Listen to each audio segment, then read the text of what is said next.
তাহাজ্জুদ পড়ার পরেও হারাম খাই, নামাজ পড়ার পরেও, হজ করার পরেও যদি হারাম খাই, মিথ্যা কথা বলি, জেনা করি, বয়স 75 হয়ে গেছে এখনো জেনা ছাড়েনি, লা হাওলা ওয়ালা কুওয়াতা ইল্লা বিল্লাহ। মুখে দাড়ি, কত সুন্দর দাড়ি জানেন, মানে কাস্টমসে চাকরি করে, এত সুন্দর দাড়ি, আর গায়ে পাঞ্জাবি, মাথায় টুপি, ফেরেশতাও ফেল ওর কাছে। ওই হারামখোর কাস্টমসে প্রতিদিন কোটি কোটি টাকা ঘুষ খায়। এগুলো কি সাইনবোর্ড না ওর?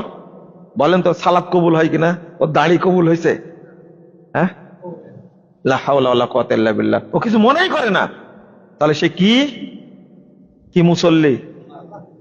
বলতে ভয় পাচ্ছেন আপনারা? মুনাফিক মুসল্লি, মুনাফিক মুসল্লি ও, মুনাফিক মুসল্লি ও।